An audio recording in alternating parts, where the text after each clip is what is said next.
Yes, welcome to Keeping the Ball on the Ground. What's happening, lads? All right? Mate, that was a bit flat. That was just That was a bit Go flat. you Start did. again. You gaze it. No, you did. You're on a high, man. Come on, hey! The madman's not here. He's pulled his groin. I know, it's nice to actually see you two. I normally just see Slaney's back. Oh, that's a hot. Is it? I never get to see the back. Is his next? Oh, What, you know? mate, plicks everywhere. Shat it, innit? Ah, he's shat Shat it for the tactics board. He has. Got a big tactics board session planned and he's not turned up, man, so I'm not happy with him. Have you had stuff? Mate, I was for him? studying last night, I was right looking forward to it, ready for it, and he's obviously not done the same, mate, about it. I met him yesterday and he says, what do you think Andy will say about Rangers? And I gave him a few scenarios, so he went away to try and work on it, but he's obviously came up with fuck all and that as well. He's not here. He's totally fucking bottled it, isn't he? He's it's too early for him, Simon, I think. You think so? He's just a kid, isn't he? He's a kid in a man's world. He's stick to the madness because that's what he's good at. We know what he's like. He's dead insecure, and we love him, but he's insecure. So see that fan art picture before he's outside the Hydro. A topper in it outside the Hydro. He texts me saying, "What a picture!" But I can tell for that picture you hate me. The way you're looking at me, the way you're looking at me, you just look as if you hate me. What a boy! That must be the only picture that there is of him in Scottish football with a football strip on. I've not seen any other ones. So not right, but isn't he? You think? I thought it looked horrendous. No, but it's a wee bit cartoony. You can't quite see. It's not HD, is it? It's not HD. He's asked the guy not to zoom in on a minute. Everything we did, we did manager the month. Callum Davidson, it was a guy filming it. We didn't know. He's like, straight up to me like, mate, no close ups with me. Can you put a filter on this as well? Oh, what a boy! It's again to make it caricature. Masters, you watch it last night? Did your master let you watch it, kid? Legit. I was tired after the Grand National over the weekend, so riding the jet, it was tough. Gave him a good ride though. But no, I watched the Masters, amazing. It got to a point where I thought, Matsuyama's won this, it's got a bit boring, and then he just kind of capitulated, and then you think Shoffley's going to come back, and he's triple bogeyed the 16, but to be fair to Matsuyama, he's hung in his first green jacket, man, amazing. You couldn't get a fuck, could you? No, did you watch it? I didn't watch it, no, but I actually daylight to golf, but I didn't watch Why, it. what you done? Just Horsing. I can't remember. Was the jet no putting balls into your gub? The Jet's a good golfer. The Jet's a good golfer. The Jet's half about 6. He's on, plays off 6? Aye, he plays half 6, I think. Does he? Aye, because he's always inviting me down for a couple of extra holes. Why did you not watch it? I want to know what you done. Mate, I just didn't watch it. I watched the football. And then by the time it just came, what was he like? It was 5 shots ahead at a point. He was 5 ahead at so I was like, about 12. Can't be bothered watching. Do you play as well? I'm shite though, mate. I'm like bang average. But I wanted to get lessons done for ages. My wee brother got me lessons for Christmas like last year, but then when lockdown hit, I couldn't get them. So I've got 5 lessons sitting ready to get done. That's the thing about this show, right? We're into all sorts of things, right? But see, none of yous are into golf. Nah. It fucking annoys me. Because all the football boys play them. I know, because we could be promoting golf and doing a wee bit more with golf, and there could be some like freebies coming our way. I'm getting all right with these free jumpers and all that are making me look a bit slimmer, but I could do with a tailor-made driver or something. You should, mate. Somebody will give you it. What about the boy McIntyre? Did you see I Can Boogie? I Can Boogie. Boogie. A guy, Class. Superb, he was brilliant. Was he good, was he? Aye, very good. I had a 10 on Ian Woosnam. Where did he finish? Ian Woosnam? He done well in the 1984 match. It's actually 30 years ago he won that. Was it 30 years ago? 30 years ago he won that. But no, the boy McIntyre, man, he's... you could probably understand him better than most. He's a wee bit near your neck of the woods, as you know. Has he Dundee, is he? Well, I think a wee bit higher. Angus. Angus, that's Angus. He's got potential. Has he got potential, the boy, is he? So's that Ross Callahan, to be fair. Oh, he is the golf version of Ross Callahan, isn't he? Right, the real congratulations. Old hearts are up. Up. To be fair, been a long time coming. Felt as if we're right there to get promoted for a while, but finally got it done and dusty. Surprised actually it happened, because Dundee at home to Morton and Rafe at home to Arbroath. So you're sitting there on a Saturday thinking, they'll probably get at least one of them you think you fancy you're going to win, then you've got a chance to go to Capo next week to win it. So I suppose it's good to go over the line, probably better to win it on the pitch, but it's been a long time coming. Jambo's back in the top flight. Brilliant, mate. Have you ever had that where you've virtually won the league, but you need to win like a couple of games to get there? It's fucking hard, mate. Rubbish. Did you win a league, Kev? Sunderland. I didn't actually play because I was injured that year. I only played the first 8 or 9 games, but then the end of the season, I think we went to West Ham away. And if we beat West Ham, we beat them away from home. And it's just getting over the line, because what the players actually think about, and usually be the same, it's different in this COVID time because we can't do what you're...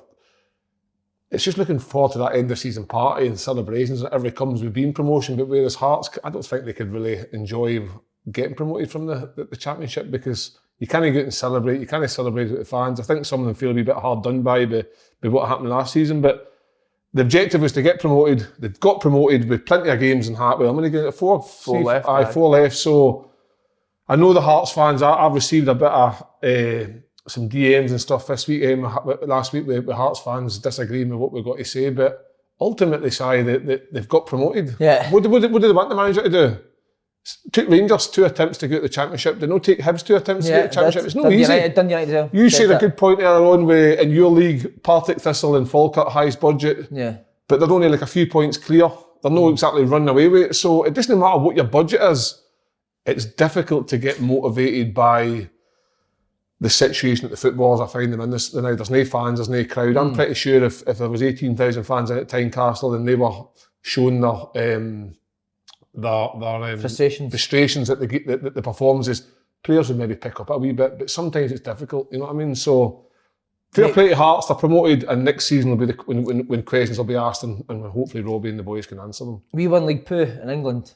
League 2, we used to call it League Poo. And we were basically, we'd won the league, but we had to win so many games to actually be champions, and we kept getting beaten. The Canio pulled us in on a Monday, mate, right? There was about 5 games to go in the season or something like that. I've checked the rules. If we don't win this league, I only give you 12 days off in the summer. Mate, down south you get like 6 weeks. Aye. He says, I've gave you we hardly got a day off for a year, and he's like, by law, I only need to give you a certain amount of days off a year. Check the laws in England, mate, for working. No. He was only going to give us 12. Mate, he'd have done it, 100%. Oh, aye, 100%. 12 days off I'll give you in the summer and you'll be back in. If we finish second or third, we're up, but we hadn't won the league. I'm only going to give you 12, 13 days off. So we were like, holy fuck, man. I don't know if this will stand, but we played Gillingham on the Saturday. And he came in, mate, it was summer, big beard, he looked fucking shattered, right? He's like, lads, I'm tired. I know you're tired, but I still have a penis that's hard and ready to fuck. No way. He's like, you get what I mean, huh? And we were like that. No, and he's like, so come on, we fucked one last time. Mate, we were all like that, yes, we're going to win, beat 3-1. but Shrewsbury got beat as well. So we'd won the league that day at Gillingham. And So Gillingham had a harder penis, aye? Much harder. And, mate, we came in after the game and he was fuming. He'd obviously thought like this big speech will get them up for the game. We got beat, never even celebrated, mate. And then we beat Port Vale on the Saturday and he went, he was buzzing. And he was like, remember that moves like Jagger? Oh, aye. He loved that, mate. So he came walking in with his suit on. He's like, get moves like Jagger on. We put it on, mate, and he starts dancing about the dressing room. Unbelievable. Super. Mate, he sounds like a legend. Oh, he's a hero, mate. A total hero, honestly. I loved him, eh? I never knew you cantered the league that much at you. Oh, it wasn't a canter, to be honest. We started terrible, mate. We lost his first 5 games. I wasn't playing, like, bomb mute completely. He's like, it takes a miracle for you to play in my team, because I was like heavy, lazy bastard.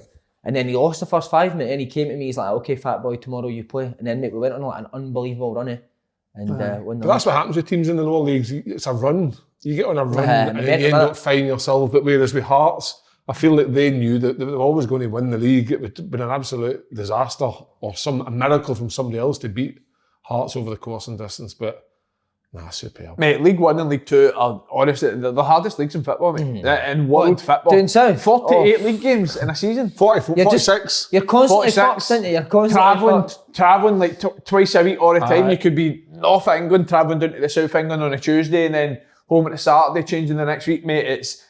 Think about it. At Hearts now, we've played 23 league games we've played. In League 1, we've played another 23. I know. Still 23 to go, mate. Think of that. I know that year we got to the playoffs and the FA Cup semi-final. 46 league games, a cup run, FA Cup to the semi-final, and we had to play a replay in that against Birmingham.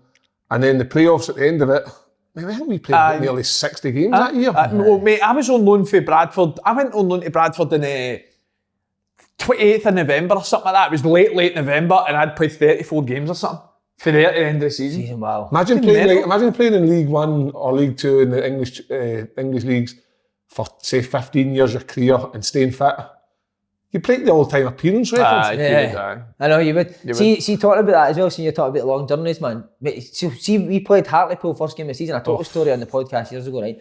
Went up to Hartlepool. First year, we won League 2. First game back in League 1 was Hartlepool away. Mate, you go up to Hartlepool, you take a draw first game of the season, right? Aye. We played actually well. Tommy Miller missed a penalty, it finished 0-0. We came in after the game, we're all quite happy. He's came in, mate, and cracked it. He's like, unacceptable to draw with Hartlepool. And he says these words, mate, the words, and I says, if I hear anyone laugh on the bus, I come up the back and I fuck you in the ass. Mate, he's obsessed with fucking. So me, Matt Ritchie, was laughing the whole way home, hoping that the canny would come up and get it. But mate, see, we got back at like 3 in the morning, mate. We were in the Sunday to watch the full video and then we would train on the Sunday as well.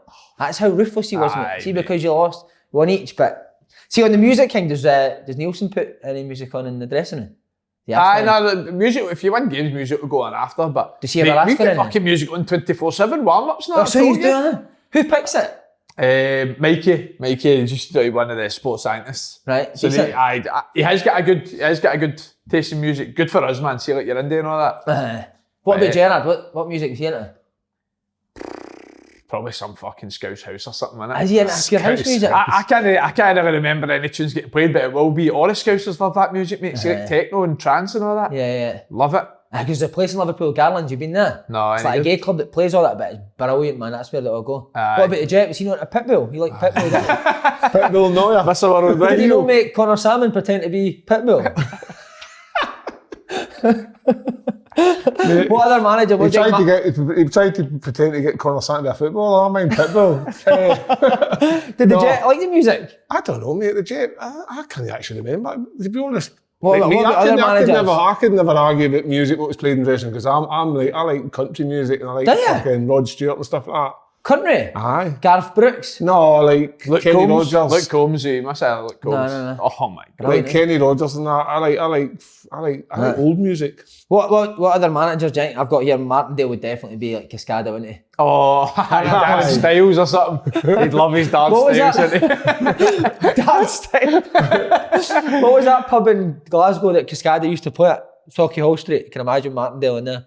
So no, but I bet he loves the horseshoe on a Sunday. The horse definitely up in the karaoke. See, that's my scene. I would love that. I like the horseshoe on a Sunday. I've got here Tommy Wright, Celine Dion. He's trying to look like her as well now, isn't he? Cher. Oh, day. Callum Davidson. Slipknot, he's a goth, he's a mosher, isn't he, Callum Davidson? Aye. Who else in there? What do you think Lenny listens? What do you think Lenny'd be into? A bit of Prodigy or something. Prodigy, yeah. That's brilliant, man. What about the Jet? Must have liked some music now. I don't know, mate. He's old. He's old. He probably likes a bit of Sinatra and the old crooners. A bit of the crooners. Right, back in the top league next year. He's just said off air that he's going for second next year. Going for second? Big shout. Kev talked about main objective is obviously trying to get up but do it comfortably in a good fashion. I think at the start of the season, obviously flying, spoke about it before, and some performances haven't been good enough, but always had faith in the squad and staff that we've got to know that we can keep improving, and we need to get better. Obviously, we need to get better. You're going up to the top flight. I think it'll suit you better, the top flight, though, won't it? Well, I know it's only a small sample size, but you look at Hibs and the Celtic game, it's been probably two of our best performances of the season. Yeah. But still need to improve. Obviously, I'm sure there'll be comings and goings, but no, when we go that's what we signed, Cummins and goings. What a team. Are you signing Cummins? I don't know, maybe. I heard he's a closer Hearts fan anyway. Cummins? I heard that. I know he played with Hibs. I heard he was sure. But he's going to get to experience in Edinburgh Derby. Obviously, you've experienced it in the Cup, but Kevin, the league game is brilliant, isn't it? Aye. I think... We'll all come to the game. Nah, I love that. Hopefully we'll get I've actually been to one. Have you? What as a fan? I've been to one. Not as a fan, obviously, but it was... I remember I was playing in England at the time. I was in the Hearts then. I was playing in England at the time, and I came up the road and came out to a Rangers game at like 12 o'clock, and then there was a Hibs Hearts derby at like 4 o'clock. It was at Tynecastle, and Aldo had like wee Holty, had the boy Ollie Shaw at Hibs, had a few players in the game, so I went with Aldo, and I think it was the boy Ollie Shaw scored in the last minute. It was at Tynecastle. I remember that game. Aye. So I went, that was the only Edinburgh derby I went to, but what an atmosphere. I've always said, like, even said since I was playing at Rangers, that Tynecastle's always been my favourite stadium to play at. But to experience it in an Edinburgh derby as well, because it is fierce, isn't it? You didn't play in the one that obviously did Hibs not play Hearts this season? Hearts played Hibs. Sandy Did you play in that one? Aye. But obviously it was no fans, was there? No, I suppose with the fans in it's like unbelievable because I didn't expect to expect what happened. Like I just thought it'll be a derby just like any other one. I had never played in many big derbies, but my God, that was incredible. Like the fans. Is the whole build up all week good, Kev? Aye, the Jet was. High as a kite. Jet was unbelievable. I mean, he played for Hearts. He's managed Hearts a couple of times. He's broke a few hearts. So he knew what it was meant. And Billy Bryn was just like a. The Hertz, he calls it. The Hertz side. Love the Hertz. I'll tell you, boys. Seeing you play for a club like the fucking Hertz. Aye. He just the way he goes into it, but superb. But no, the league needs Hearts back in it.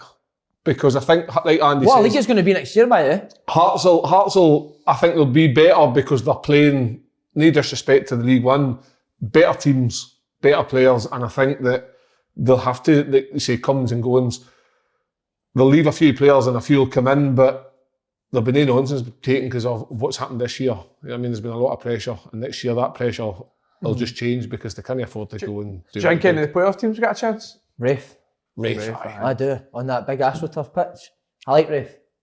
I think Inverness have got a chance as well, mate. But Terry, he's done well, hasn't he? 'Cause I thought he struggled at first, didn't he? But he's... Maybe turned on it some round. run of form as well. That's what it said, momentum. See, when you go into playoffs on momentum, mate, you've got a right good chance, didn't And you? even like they've always looked as if they're kind of down there, but they've had about 5 games in hand. Mate. Yeah. See if you're like January to February, I think they played 1 game. January to March, sorry. Is it still that scenario where you, like the 4th place third, the winner of that plays second, and the winner of that plays the... To be fair, it's Second fucking bottom. solid. It's as if it's mental, like innit? they're putting in all stipulations to try and get the team in 4th, not to win not to it's get mental. promoted. But see, next year, even the Premier League top 6 is going to be tough to get in the top 6. will be, I think United will get better. I think they'll spend a few quid. St St Johnstone will Johnstone probably get again. better. St Mirren will spend a few quid, I think. Aberdeen, Apart are from they going to spend a few quid? But they brought in a lot of, like, in terms of Brown and even the boy Alan Russell from the England set. Yes, gorgeous Alan Russell. Oh, yeah, good. I played up front with him. You know, he lifted in Christina Aguilera at the That's MTV right. Movie Awards. No chance. Swear me. He did. He's a handsome boy. Honestly? Aye, that Very was because handsome. we I tried to played, get off him on the B licence. we played that. We played that on the bus one day, going to a away game. How did you play with him? I played with McCamarlick. Right? Hopeless player, but great Can coach. you believe he's a striker coach, mate? Couldn't he strike a fucking match? He's a good guy, mate. I liked that on the B licence. His stuff he was was good. one of the, like you say, Si, he came into training, right, and I think his missus owns like some kind of equestrian centre up in, near Kilmarnock, and he's obviously looked after himself and his life, and big, handsome, just all the gear, the looks and everything. You're like, fucking hell, don't stand too close to me. I like standing next to Slaney because I look amazing, whereas I'm like Slaney standing next to Alan Russell. You just don't do it. Superb. Talking to Slaney, he's carried us. Russell's carried he's carried this podcast, sorry. Oh yeah, and that, because of that, we're at the Hydro again. New date, October 3rd. Buzzing. Some going in it. Amazing. Like you say, that picture gave me goosebumps. That picture was, it was brilliant. Plus you don't realise how well, obviously, a show's done to even get to something like that and sell it out. How quickly did it sell it? 6 years. Quicker than Beyonce, mate. To be fair, Andy's doing a Che Adams, isn't he?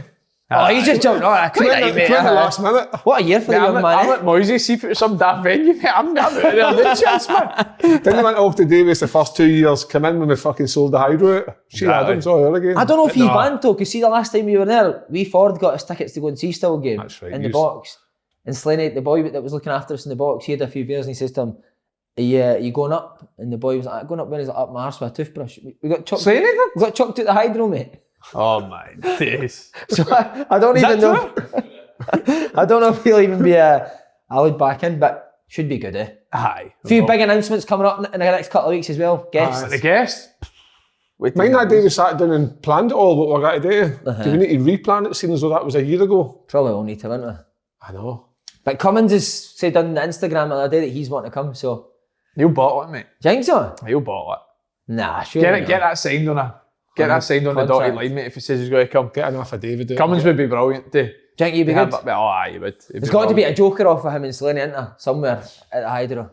There'll be some Monday Some morning. contest, that. Some Monday morning phone-ins to work. I've kind of come in today. Sunday's good too, mate. It's all day or Sunday. I think Sunday. Quite a few people are obviously a wee bit miffed by the Sunday, but obviously they've got to understand that we've got a couple of players that are still playing. So it's we're kind of getting prepared for. So I kind be playing Clyde away on a Saturday before preparing for the Hydro game. Correct, Kev. Before we move on to the Celtic Rangers game, also 10th assist of the season for this man. I know. Pull on the strings, young How many man. goals, Andy, you got? Because No you many. scored a few. Not many. You four, get, I think. you get 3 or 4, 4 Aye, or but 5 for a a season, midfielder, that's 4 not bad. goals and 10 assists. What do you want? And you've played the sitter quite a bit, haven't you?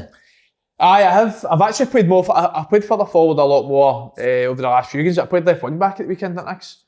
2 left backs. That's got a both graveyard injured. shift, was it? No, is it left wing back? Is that not a graveyard? Aye, but mate, I've said all the time, I don't mind left back. You get on the ball, man. Get the ball constant. Game in front of you. It was, mate, well, like, listen, Allo are obviously struggling down there. And, I've told you like a few times before, they actually played really good football, but just individual mistakes and struggling to get results. But we played really well at the weekend. I think first 10-15 minutes wasn't great. And then after the first goal, we were back to a free-flowing best going forward, that's for sure. He's going to celebrate? We couldn't. But what about when it's all done? I don't know. Sure, you want to celebrate. You want to celebrate the good times in life. I know, but I mean, there was plans for the Scottish Cup final, like just getting to the Scottish Cup final, get some sort of celebration going for getting the club back to a major final, but there was nothing that came out. Obviously, beat Hibs in the semi, couldn't celebrate that. I think it was fucking just it now. The way that Restrictions are lifted always at the end of the month, so surely there must be some beer garden somewhere in Edinburgh that can accommodate these for. Man, I'm not sure. Oh, you need to celebrate it. That's the best bit. Yeah. Mate, people don't realise how long seasons are. It's tough, mate. So at the start of the season, you want to win a league. How long it is for A to B is like days training, fucking. So see, like, so you still away. playing. You have won. Si, you're still in a kind of. You get a chance to stay up. How many weeks do you get off now? Because obviously, like you say, England, we were 8 weeks. We were always 8 weeks. And mate, even that 8 weeks was fucking brilliant. I've only had that. Well, 2-3 times in my full career. Aye. It's fucking mental, innit? I told you about Stratton, didn't I? Brought us in halfway through it to go to La Manga for a week. Aye. Nah, did he? Mate, 7 weeks off, right? So 7 weeks off. I think this was my first or second season. And about 2 days before, so it wasn't even planned for like towards the end of the season. It was like 2 weeks before the last game of the season. Obviously, everybody's away. Stratton calls a meeting. He's like, right, boys, this is a plan for the summer. You've got your running plans and all that. And in the middle, there's like training break. So we're like that. As you gain, like a week off, they just like chill in between it and then start running again. Is that right? Aye, training break. We're taking these to La Manga, by the way. So say thanks to the club, obviously. Nice wee tip. We were like, God. You are joking me, man. So you would go to La Manga and then you'd be off again? Mate, so that's the thing. So you've got a couple of weeks off to obviously rest the legs. You start running again. You go to La Manga. You do your bleep test. You do all your testing. You get your body fats done. You train every single day. You go off and they give you another week off again to recover. So what's the point in this? But mate, I'm well, we're literally. La Manga, mate. I went to La Manga. And we're doing like team bonding drills as well, where you were like military training, so that like you'd be starting at the bottom of a hill, you just need to carry a log up half a mile. Like as a team, you need to drop it, you need to cycle up half a mile. Fucking lot of shite, come on, Stratton. I've always given Stracco credit, man. He was a great manager, but that was a nightmare of a trip. Oh, he loved La Manga, didn't he? Loved it, but he had a but that's the thing, he'd take his missus, man. You wouldn't see him in a beer or sitting fucking bored at not. He's out with the missus, man. He's no daft, man. Must have been a cheap flight that week. See that 8 weeks, mate, I used to love it, man, but I'd always get a text from Paul Caddis after 7 weeks saying, mate, I've still not done a running. And he used to come back a disgrace, man. Mate, see, to be honest though, it's hard getting motivated to get up and run in the morning, innit, when you've got loads of time off. I always... You just put it off, didn't you? I'll start next week. I always need to do it in a gym. Like, I know you love your road runs. I hate road runs, mate. I would much rather go on the treadmill, just set my pace at what I need to go and just go. Do you know why he hates the road runs? Because when he goes out road running, all the Celtic fans chasing me, he has to go quicker. Aye, fucking hell, I know. Did you go back good nick? Nah. Nah, as soon as that season finishes, I was straight home to Stranraer, and I probably did a Friday, Saturday, Sunday, Monday club for 8 weeks, a 4-day bender for 8 weeks.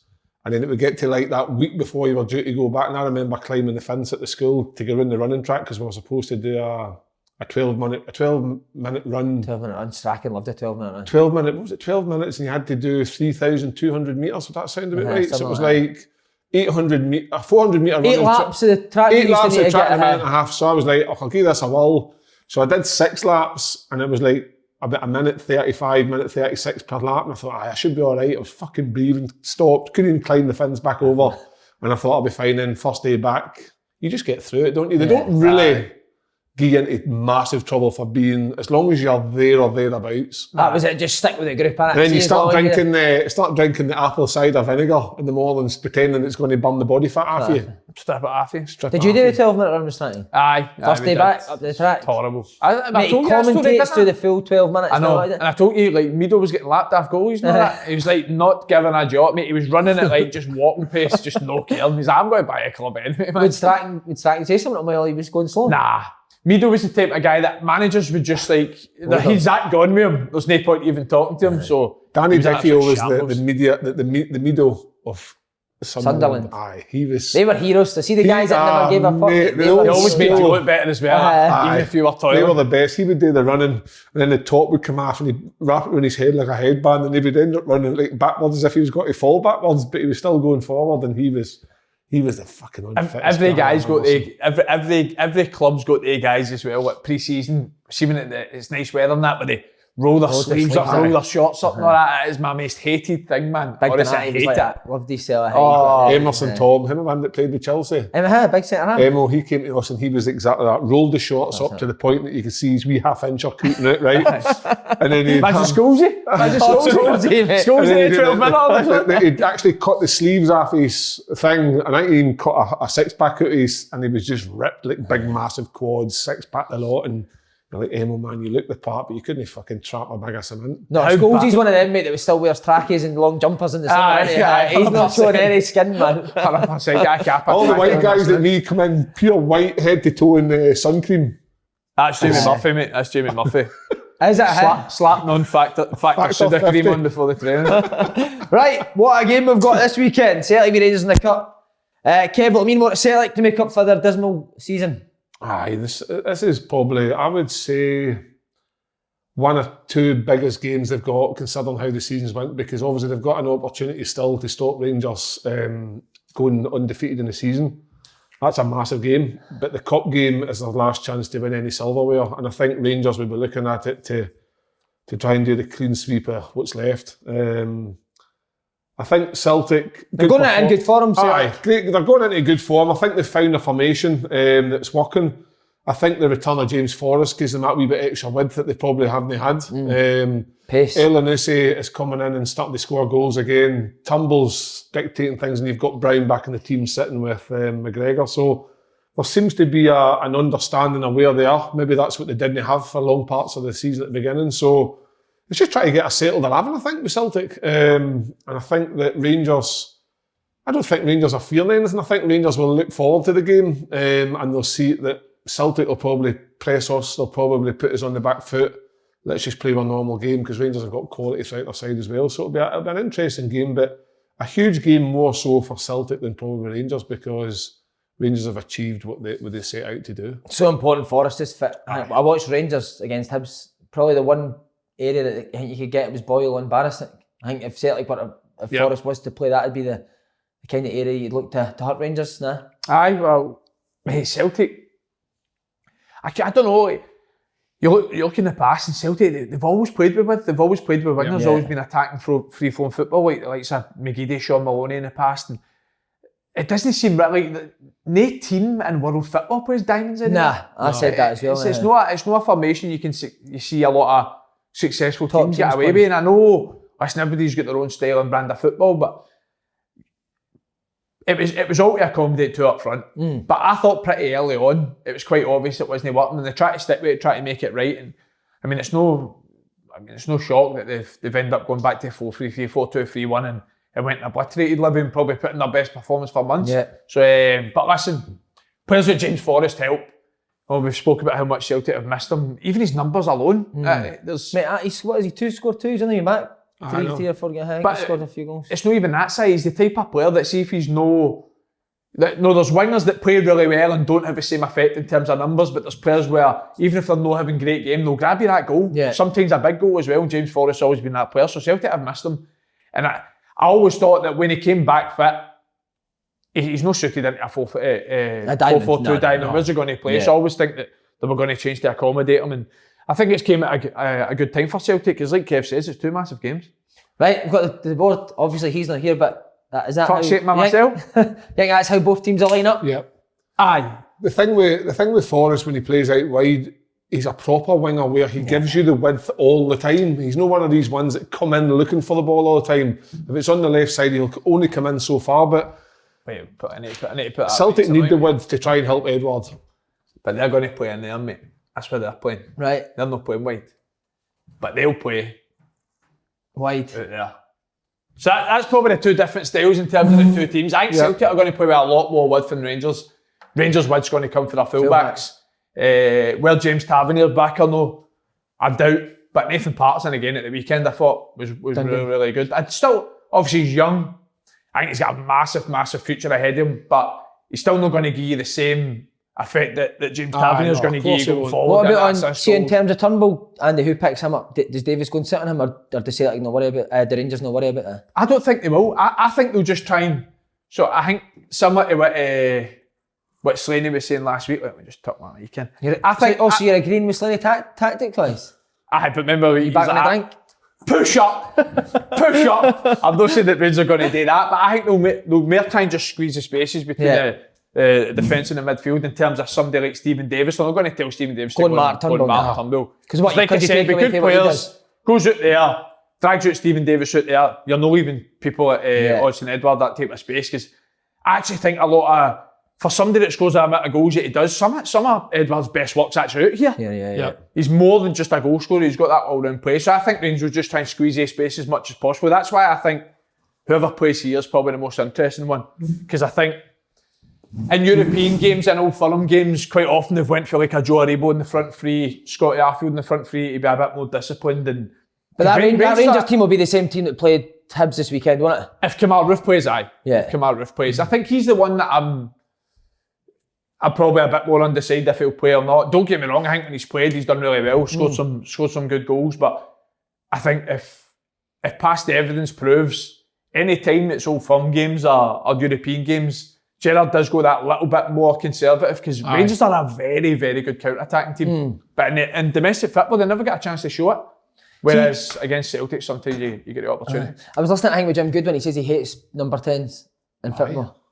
But I was going to say, if Rangers are going to play it for the back, Kev, how does Celtic stop Rangers playing it for the back? Does Turnbull go and push on to another one of the centre-halves? Because if I'm playing Rangers, I want them to kick the ball long. I don't want them to play it for the back. You've obviously got to push Forrest. And so you're wanting Forrest to start in here, and El Yunusi to start kind of playing between the two full-backs? Obviously, the new rule allows you to pass the ball in the 18-yard box, then it's 6-yard box. And Rangers do it, don't they? Rangers do it, regardless. You've always seen Goldson coming that short. So I don't think whatever Celtic will do will change how Rangers feel. I think Rangers will still try and do what they've been doing all season, try and get it out the back, because sometimes I find with Rangers and Goldson, I think if you look over the course of the season, see when they play it short, see when they compressed, he hits that long diagonal. Yeah.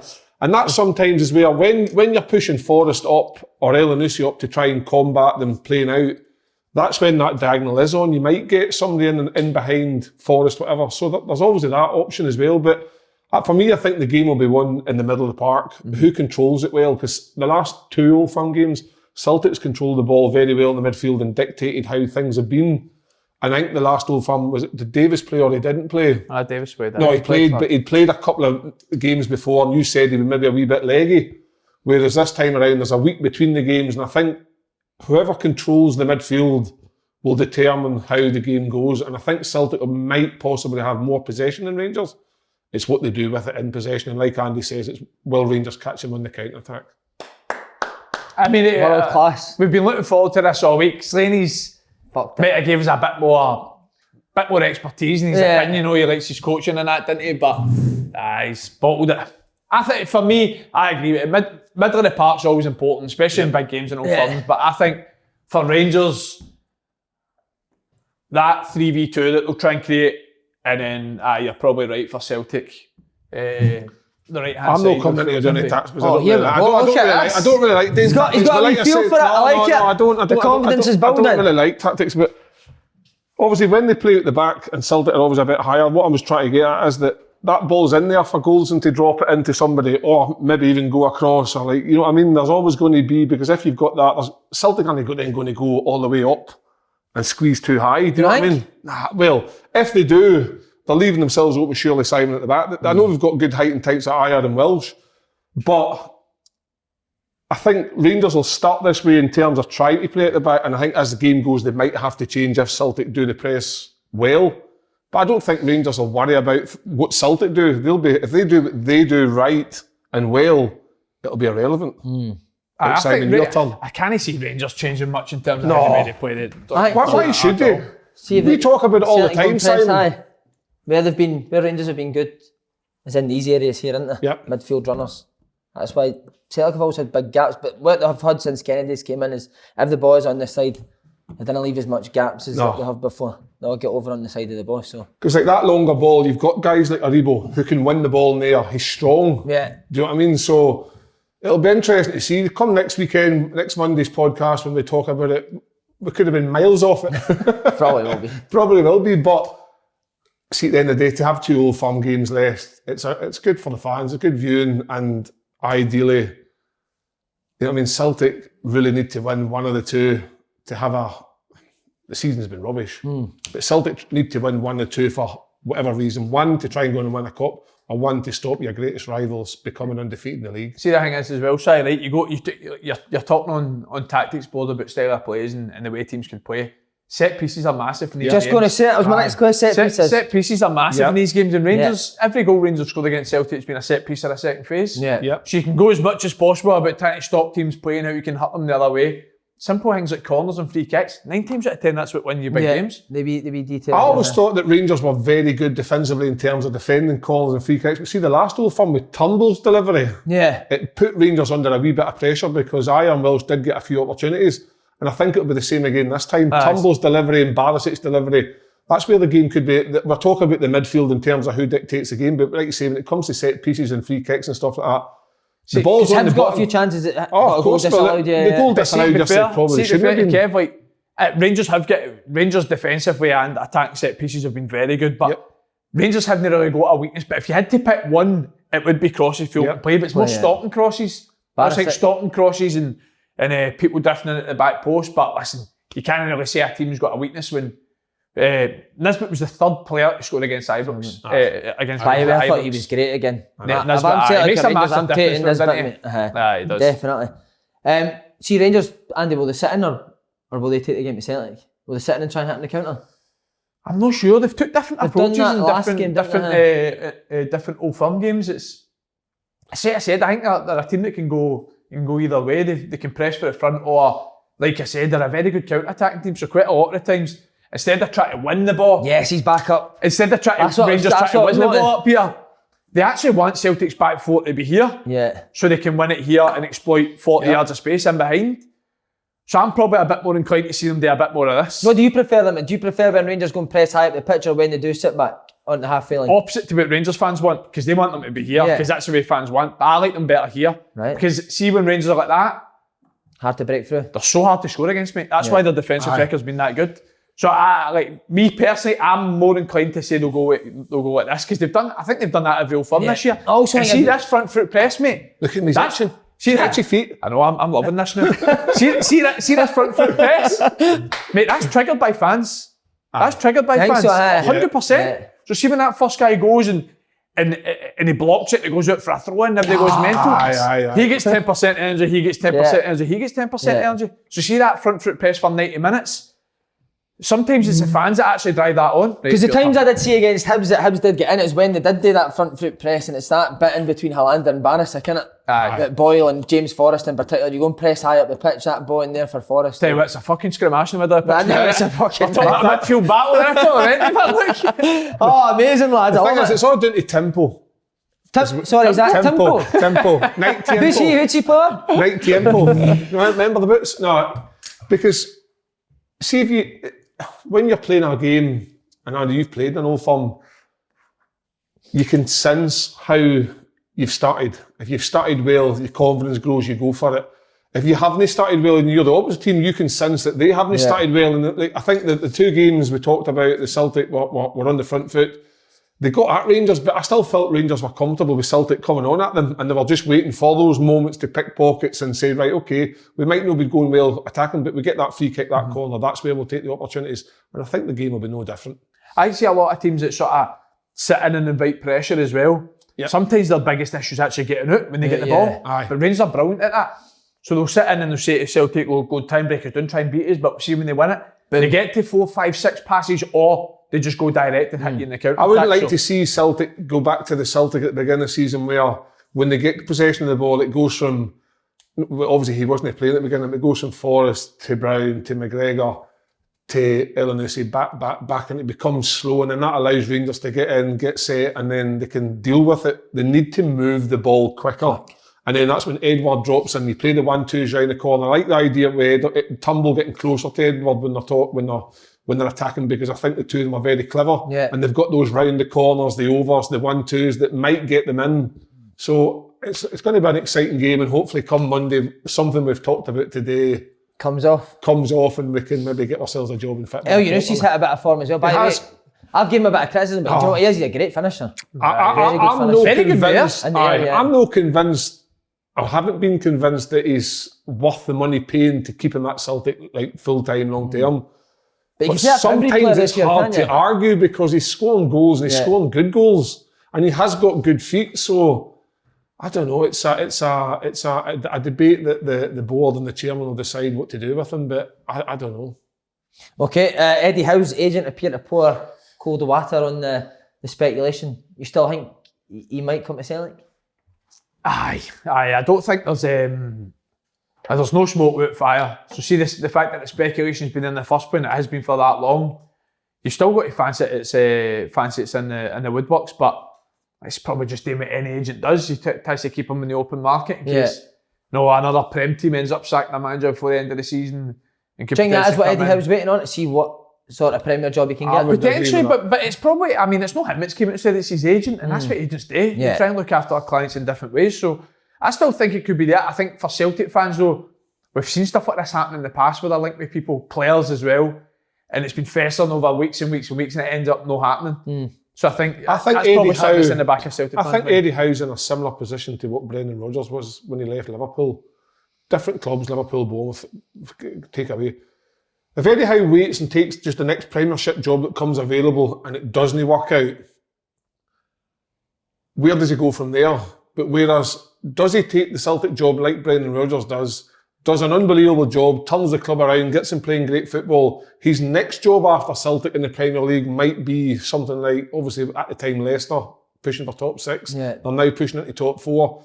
Does Eddie Howe then go back and maybe get a potentially like a bigger job than maybe something like a Crystal Palace that might come up if Roy Hodgson decides to leave? You know, I think there's similarities there. Yeah. I just didn't see why he would want to go and take it. What more can you do with Crystal Palace and what Roy Hodgson's done? I know. I would agree with you, because I think that Crystal Palaces and your Burnleys and teams like that, they're just happy to stay in the Premier League. They're not looking to try and progress. Newcastle will be the same, won't it? What can you do with Newcastle? Do you know what I mean? Newcastle you could do a lot with if you had the backing of... But are you going to get the backing, do you know what I mean? But at this minute in time under the chairman, I don't think that's going to happen. And I don't think you realise how much the manager's office stinks. I mean, we already fart jars on, I think. Fart jars. He's got a job in his hand, he gets that Newcastle job. Oh, mate, I need a proper clean one at that office. Oh, it must be humming, mate. It must be humming. Need good aircon in there. Amazing. Is there any chance John Kennedy could get it? I think so. I think so. I said it weeks ago. Mate, he was touted to be the next Celtic manager 4 or 5 years ago. So one bad season doesn't make him a bad coach or a bad head coach, whatever he plans on being. So there's no doubt whatsoever for me that when he got it in temporary charge, like Celtic hierarchy have never said they've ruled him out at potentially not being the next Celtic manager. Listen, he's probably not the favourite, but I do still think there's a chance that he could get it. There's been a change since he's took over now. Definitely, Simon, because I think you've spoke to like Kieran Tierney and other guys that work with John, and they said that he's a fantastic coach, like really, really good. So he's got the respect of the players. Yeah.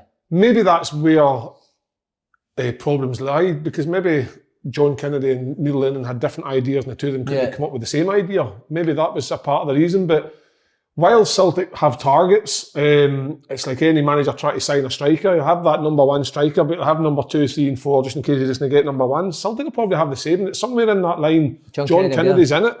And if Celtic don't get Eddie Howe or whoever the next one is, John Kennedy might find his way in. And John Kennedy's very pal with Sean Maloney. They've been pals for years. Who knows? It might be them two guys that take Celtic forward. You just don't know. Football's a funny game, and But you can't rule him out. And at the end of the day, if he goes on and produces a couple of results against Celtic, he only furthers his chances of being the permanent manager. It's worked in the past, didn't it? Guardiola with Barcelona. What was he, the B team manager? Yep.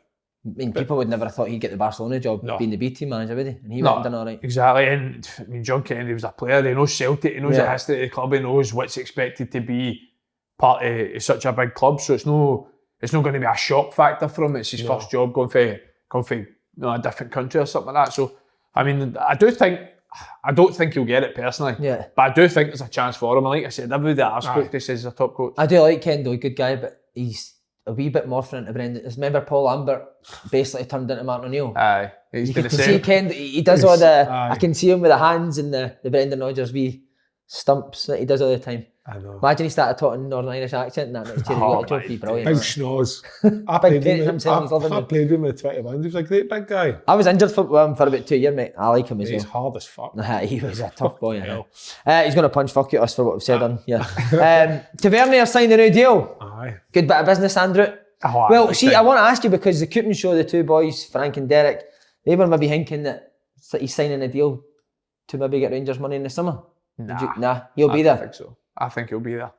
What does that mean for Patterson? Though you've said he's came in and done well. What is just up to him? I mean, he's 19, mate. Do you know what I mean? I know that's not really young in football these days, but he's got the captain. He's got the captain that's ahead of him. And listen, sometimes people don't forget. Like, I know Nathan Patterson's came in. He's young, he's hungry, and he's doing really, really well. But let's not forget how good James Tavernier was at the start of the season. Yeah. Do you know what I mean? It's not as if Nathan Patterson's came in now and he's guaranteed the #1 slot at right back. But what Rangers have got now is a trustworthy backup if there's a case of game where James Tavernier gets injured, because I mean Tav's played every game every season for the last 3-4 years because there's nobody that can actually come in and do what he does. Whereas Patterson's came in and mate, been chucked in at the deep end. Yeah. I mean the boy's not played men's football anyway. He's not been out on loan, he's not had any sort of development. He's came in and been chucked into Old Firm games and European games and games going for league titles and handled it unbelievably well. So no doubt whatsoever he's got a massive future. But right now, one of Rangers' best players and captain of the team's in that position. So I'd be very, very surprised if Rangers were to be willing sellers at Tav. But listen, every player's got their price, there's no doubt about that. But I think he'll still be Rangers. Because when he first got injured, there was talk of him trying to re-sign Morris Ross, wasn't there, to go and play right back? I heard it with Darren Cole. Darren Cole. You played with him, didn't you? What a guy. Madman. Absolute madman. See we talked last week with Hutz and Carl Naismith. Yeah. Well, Coley was the third party of the trio. That was a trio. Rangers. Right, I've never heard of this guy, Darren Cole. Have you not? No. What? Wait, Olivia in that? He played in one of the big European ties. Aye, did I? Trabzonspor or Bursaspor. How would you mean a screwball? He was away in Turkey, he played.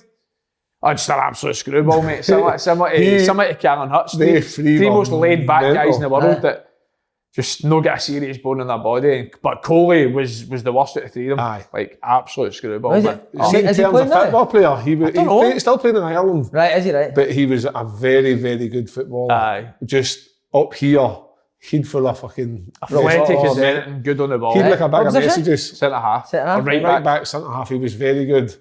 But he was the trio in that pack. Him, Carl Naismith and Hutz. Remember who you were talking I actually know a story about him, right? But now I told you, no, I told you I'm going to get Carl on. Carl will tell it.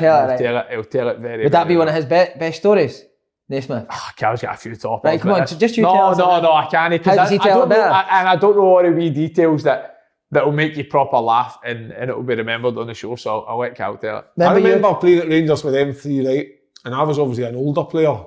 And I like chatted with him quite loads, and they'd come in the next day and they'd say, "Kev, can I have a word with you?" And I was like, me and Coley and that did this last night, right? And they were pure panicking, what like the gaffer's going to find out, what should we do? And they're like, always asking for advice. I'm like, even when I was younger, I did some fucking stupid things. Some of the things that they things they were doing, I was like, this can't be right, man. He's at Rangers Football Club, he's need to stop. Love that. You know, you were talking about like weird friendships. I was hearing the other day that supposedly Roderick and Frimpong were really pally. Really? And Roderick would I love these type of things, mate. Roderick would supposedly dress up as a big cat and Frimpong would dress up as a wee mouse and he'd just chase him about the house. Sure. Tom and Jerry. You're that funny, man.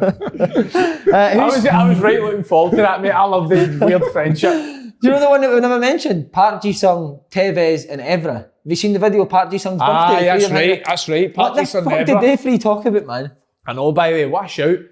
I love the weird friendships though. Every club had them, man. Like all the foreign players, see, a player from Chile, a player from Uruguay, and a player from Ireland, and we're all mates. And you're like, how are you mates? Who's Tavernier, pal?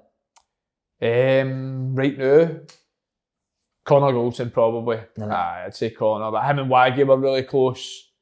But I'd say if I had to pick one for Tav, I would say it would be Connor. So that's probably not one of the weirdest partnerships. They're both. Were you at Rangers when Wagcorn square go the wee boys at the chippy? I was. Did he come in the next day and tell you about it? Mate, I never seen it for like a couple of days, but then obviously it hit like social media and that. And mate, it's so funny though, because you can actually tell in Waggy's face where he's at. I'm screwing up to a 12-year-old. It's actually not actually what's going on. But you can just see the video that his head's absolutely gone. That's horrible, isn't it? Mate, I told you about it. Did I tell you about the time I was in Apple Store? No. Oh my days, how have I not told this one, right? So it's similar to Waggy. Thank fuck name did a video of this. So we're in the Apple Store, right? And I'm with my missus, and how bad's it if somebody gets cheeky when you're with your missus? You need to feel like you need to act hard. Don't try and treat me like a man when I'm with the missus. I need to try and fight you now. So I was in the Apple Store, right? And some wee guy, mate, I'm talking about 14, 15-year-olds came up and asked for a photo. So it was right after Celtic beat us 5-1 at Parkhead. And I was like, aye, no worries, mate, he's fucking fried. So like sitting there, right? So me and Si get the photo, right? And he goes out to his mate, right, tell me when. And I'm like, for fuck's sake. I think I'm getting scanted or something, right? So the guy goes out when, he goes out. Right, mid-40. So I've just looked up my fucking he'd gone, right? The Apple guy's like looking at me as if, what the fuck's going on here? So I just went, fucking geez that phone. So I'm like, you ain't gonna fucking hard man, aye? So I was like, came back, walked in. I'm like, fucking guy did. I can't chuck his phone, I can't fucking delete it and nothing. So I was like, fucking came back, walked out the shop. Mate, where did these wee guys get the boys, man? Honest to God, mate. Mental. I was fuming though, man. Mrs. is looking at me like, what did the missus say to you? You are an absolute man. You're getting done after 14-year-old. And did the picture ever come out? I think I made them delete the picture. I asked them to delete the picture or something like that. I was like, mate, God, please delete that. I think he's good enough to do it. You hear that, Kev, nah?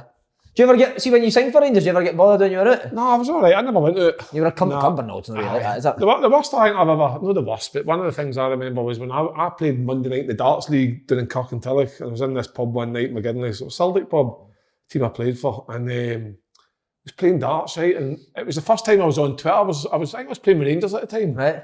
And I was actually, and some guy was live tweeting in the fucking pub at Kevin Kyle's in here the night with his fucking trackies on and his socks. I tell you what, I was coaching that night. Right. He's in with his trackies on, he's got his socks rolled up over his trackies. What a fucking cock, I just want to knock him out. I didn't know this at the time because I'm obviously playing darts.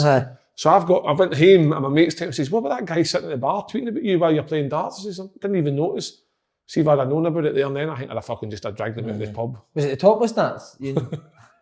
I was chucking him to the Jets' arse. But no, I was like some people are just brazen because they seem to think they've got this right to abuse you, but you're not going to do anything about it. And you can't even really do anything about it because you need to be the big man sometimes. But there's many a time I have what I'm all for banter and all that, but like stuff like that, like I want to knock him out because he's playing darts and a tracky. Like, see with Tavernier back on that, what kind of captain is he? Does he speak before games and stuff like that? He does, aye, but see, before see on that side, like everyone's played with different types of captains. Lee Wallace wasn't really the most vocal. Was he not that? No, in terms of like proper rousing people up in changing rooms. He was more a talker where he'd pull people at the side and be a bit more like one-on-one. And I've said, Waldo's one of the best captains I've ever worked under. Like, unbelievable. Tav's very, very similar, but what I'll say with Tav is, he's someone that leads by example every single day, and standards are set in training, games. And I've said to you before, mate, I think some of the criticism Tav's took over the years I've been that I was at the club was just baffling. Just couldn't understand it. Be a standout performer in games where you're losing and games when you're on poor runs, he'd stand out, but he'd be the one that gets criticised because he's got a red armband when his arm. I mean, well, because he was still available every single game. He'd never hide when games were being played. And see, for me, that's always been the mark. If people can play in big clubs, it's no, not a baller and shouter. It's somebody that can exactly. It's not about going going and smashing people 24/7, like starting shouting at other people. It's see when the chips are done, are you going to get on the ball and try and make things happen? Chips are done. I think that the chips are done. Tav's always done that. I think to be fair to Tav, to them, that at some point Rangers fans didn't like him. Yeah. They were like, he thought his defending was terrible. He was the cause of some goals. He was missing a few penalties, and that just shows you how football can quickly change when you're not performing well as a club and as a team. The captain got it, he got it stinking, but the minute that it changes, the team start performing, they've won a league, he's the best. Hero. He's the hero, and fair play to him, because like Andy says, you could hide and get into your shell and pretend you're maybe injured for a game, whatever, but he kept his cell available every week and kept out there putting in performances because he believes in his cell. Yeah. And what did he sign there? Was it a 2 or 3 year extension? I think it was a 2 extension. Aye, 29, 30 this year. So Derek and Frank obviously saying about maybe I can see the reason why that would come up in conversation, but ultimately, where's Tavernier going to go at this point in his career that's going to be better than playing with Rangers in the Champions League next year? Plus, see for me, Kev, I don't think they'll get the money. I don't think Rangers will get the money that Tav deserves to be paid for. 29-year-old. So, like, why sell him then? Yeah. Because he's one of the best players. If he continues into the next few years with Rangers, he'll become a right good, like somebody that'll be well remembered. He'll be remembered for the guy that stopped 10. Aye. I mean, if you're remember a right that feeling of signing that good contract though? Aye. Good on him, man. Good. Mate. Always want good things for good people, mate. Yeah. He's one of them. So is he ripped? No. I mean, he's got a good body. He's got a good body, but I wouldn't say he's ripped. No, but he's always in the gym and that. To be fair, looks after himself. How about you? Do you remember signing your contract and checking your bank at pace? I remember. What age was I? 21, 22. Sunderland were heading for relegation, and I think my contract was coming to an end. And Howard Wilton says, "Look, we need to tie you up." And I was like, "Superb, right?" What, tie up in what way? Well, just like the Jet does. But Howard wanted to do it a different way. Wilco. So he says, "Can you and your agent come up to the stadium tonight?" And I was like, "I don't have an agent." Well, I did, but I didn't like him. So I says, "I'll come up and just negotiate it." So I went up and negotiated it. And fuck me. Cracked out a 3.5-year deal, and I probably if I had an agent, I would have got. You'd have got more. I'd have got a wee bit more, but I wasn't forced. I was just happy to sign. You sitting with a wee Hugo Boss sign on that jumper. I know, instead of next. But I went for £600 a week, which at that time, 21, I thought, fucking hell, £600 a week's all right, man. I think no, £800 a week, to £5.5 grand. Oh, mate. I remember when the wage came through and agreed it all, and then it was about like 3 weeks later the wages were due, and they'd actually backdated it so far. You got extra as well. So I've still got that wage slip. Wow. I'll bring it in. I remember sitting with Jay McEvely. Do you remember Jay? Oh, great guy, mate. Honestly, top man, Scouser. I loved the beer. We'd be out every Sunday, me and the Scousers. And he came and stayed with me at Swindon when he first moved in. We got on straight away. So he says, "Can I mind if I stay with you for a couple of weeks?" And he had all his pay slips for Derby in the Premier League, and he's like, "Look at that lad, fucking 100 grand or something for a month." And that must be the best feeling in the world, man. Unbelievable. But at that time when I was playing, obviously the money was that unbelievable money, but not like it is today. No. And I remember saying, we used to say as a youth team, we were doing well, the youth team, and thought, imagine getting in the first team and getting £5 a week. That was our goal. That was our dream, to get in the first team and get £5 a week. And when it happens, like, nothing really changed. Like, in terms, I started buying designer clothes because I thought I had to, because I could afford them. Started buying like a nicer car and I bought a bigger house, but nothing really changed. And don't get me wrong, if anything, it made me worse because I had issues. Yeah. And it just added more fuel to my fire, really. And but it was the dream. And seeing that wage slip, you're like, fucking hell, man. I remember phoning my mum and dad and saying, "Oh, Mum, I've just signed a new deal." And they're like. And I was quite modest about it, but I probably was now looking back thinking, what must my mum and dad have thought when I phoned them and said, my dad's on like 15 grand a year working in a cheese factory. And my mum's sitting working down in Morrison's and was he cheesed off? Oh, he wasn't happy. Wait, do you know the worst thing that happened to me? See, at Swindon, I was on loan at first, and like halfway into the season, he extended my loan. He went, "See if you keep doing what you're doing, we'll give you this a week." But see that, mate, after that, you think, every week, you think, I need to be on this, man, because I want that money so bad. See, for about 2 or 3 weeks after that, I had a fucking shock in it. Just thinking, like, I need to keep so I get that money at the end of the year. That was horrible. The worst thing, and then also, see the playoff final, he came to us before the final, he's like, "I know I said we'll give you that, but if you win this final, that'll be doubled as well." Mate, I couldn't even concentrate on it. All I could think about was what I was going to spend that dough on. Life changing. It's crazy, mate. We got relegated that year, and then my wages stayed the same. and then we got promoted. And obviously, because I didn't have an agent, I didn't have any, like the promotion clause where your wages go up. I just obviously negotiated a shit deal. But I then started performing well for Sunderland, and Mick McCarthy chatted my door at the end of the season. At the beginning of the season, we missed out in the playoffs. Says, Kevin, look, we're going to offer you a new deal. And then straight away, I'm sitting thinking, fucking hell, I'm on like now, whatever it was, a week. And he's going to go for me a new deal. I was like, God, I must be getting into the double figures now. And I was like, right, okay, Gaff. He says, but there's no rush. We've got plenty of time. We'll sort it out.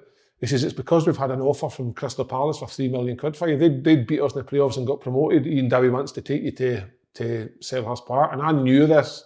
And then they had offered me a figure in the background as a sweetener. They said, this is what you're going to get. And I was thinking, fucking hell, 14, 15 grand a week, got to play for.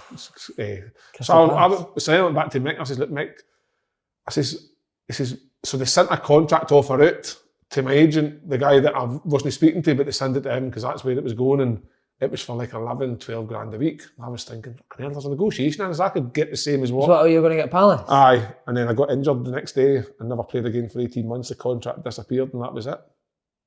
It's football, mate. And that's football. So that's so whatever anybody watching this and they're thinking, the money they're talking about, that's why I I tell all young players, and then if there's an opportunity there to change your life with money, take it, because it can happen the other way just as quick. And that was it. I probably had maybe 5 good years in football, and then the injuries and stuff just kind of paid to the potential of having. And it's not that. If I hadn't got injured and say I'd stayed on at Sunderland, I could have signed that deal. We then got promoted that season with Roy Keane. No, Mick McCarthy got promoted, so there would have been clauses in there for your wages to go up in the Premier League. So that's how football works, and the working man sitting here watching this will be like, geez, but that's how it is. Now I wouldn't bother about money, but see when you were young, I couldn't stop thinking about it. Aye, no wonder. Because I told you I was on 65 quid a week at Livy. Why? So we're playing in the first team? Playing the first team every week, so it's not a way to live, is 65 quid a week? 65 quid a week. You can't. Somebody was saying we're 15 quid too much. So it's no way. Were you on an appearance and a win as well? I think it was like I don't think I was on an appearance, but I'm sure it was like a 25 quid win bonus, but you would get like, I think you get 100 quid a month petrol money. But fucking, mate, driving to Livy every day, mate, 100 quid's no covering that. Wow. Even with my 10-year-old Volkswagen Polo I had that used to shake when you go 60 miles an hour. Who would you drive through it? There was a few. It was me, Boy Bugsy, Chris Malone, Scott Walker, Sinky and Boy Craig McDowell. Do you know Snoddy and Dons? Because it used to go for McDonald's every Snoddy morning, and Dons had left by the time I was regular in the first team. Right. So by the time I was driving, but when Snoddy and Dons were there, we used to get the X15 bus for Buchanan. So through to Livy? Through to Livy, aye. What a bus journey it was though. What would you do on the bus? Oh mate, it'd just be carnage, man. Like Snoddy would be sitting with packs of salt Birmingham McCoys at 8 in the morning at Cans Iron Brew. It was just wild, but they were the days, mate, honestly. So was that your biggest jump, Andy, for Livy Middlesbrough? Aye, so similar to what Kev was saying, obviously I was on 65 quid a week, and Livy had offered me a new deal at 500 quid at the time, which was their top earner, but they were just being clever about it because they knew I was away in the summer when I was at a contract. And I think, obviously, it's something to do with the more money I was on, the more years I was there for development-wise, the more compensation they eventually got. So at that point in time, there was quite a few teams that I could have potentially spoke to, but the two main ones was Newcastle and Middlesbrough. That was the two that I really wanted to go to, purely for the reason that I was only 16, 17. I wanted to be as close to home as possible. It was only like sort of 2.5, 3 years. The reason I chose Middlesbrough was because of Stratton, Chris Boyd, Kevin Thompson, Steve McManus, Barry Robson. The Scottish contingent they had there was mental, do you know what I mean? So was Boydie doing the same as Snoddy with the McCoys in the morning? Aye, but it was Scotch pies and Scotch eggs. Scotch pies and Scotch eggs at 8:30 in the morning. So I mean, that was just an easy decision for me, but I had an agent at the time. I'd just signed with my agent, and see when you get 500 quid a week flung in you when you're on 65, you're like, I'd have signed that in a second. But my agent was like, are you stupid? Like, you're not signing that. Like obviously you're going to take you somewhere else and it'll be much more than what you're eventually on. So thankfully, obviously I refused to do it. And I remember going down with my agent. I remember looking back at the gear I was wearing at the signing day, man. Did you feel sick, mate. I had an All Saints t-shirt on that was down to my knees. I had a leather jacket on that, honestly, it must have been like 15 quid or something.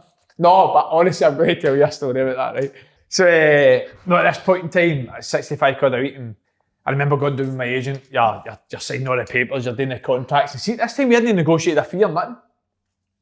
So I went back up the road and my agent stayed down there for 2-3 days. So I was like, what's going on? I thought it'd be done.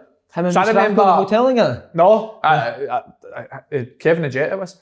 So then I remember going round to my mate, Big Scoot Gear. I remember going round to my mate Scoot's house and I was like, fucking hell, I still hasn't done, man. Still waiting on my agent's text or phone call.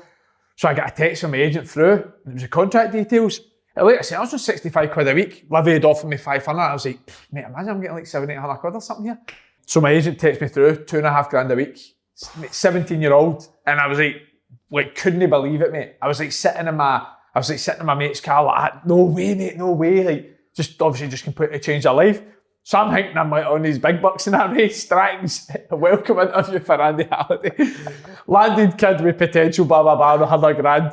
Strachan's word was, he's hungry, he's 18, and he's cost the sweeties. Mido was on 70 grand a week. No, you're on 2.5. Players were on like 40, 50 grand a week. The money Middlesbrough was paying that time was mental. I'm thinking I'm in the big bucks You're here. the top I'm man. going to swan into the change room like that. Scotty, clean the boots, I'm in the big bucks here. And Strachan comes out saying he costs the sweeties. So That's it amazing, literally man. stuck with us. I know, I've seen it at first team that. They used to say it for ages like that. Sweetie Sweetie boy. money. Do you know what else as well? See, when you sign your first contract, you didn't know about tax. Do you get that? So you think I'm going to get so much. I remember going up to the offices at Celtic Park and I'm like, I've been fucking bumped on my wages, man. And she's like, no, you need to pay tax on that. See, my thing was, mate, like, I've strolled up to the training ground, right, and I'm no joking, I had a 10-year-old Volkswagen Polo. Right. It couldn't move, it used to pure shaking that. What, it's in Middlesbrough? Middlesbrough, and you go into a car park, literally full of Range Rovers, Q5s, Bentleys, and I'm quickly hiking, like, I'm no bored, I've always been modest, but I'm like, I can't keep driving this thing, man. This thing's fucking shaking. Did any of the boys slaughter you?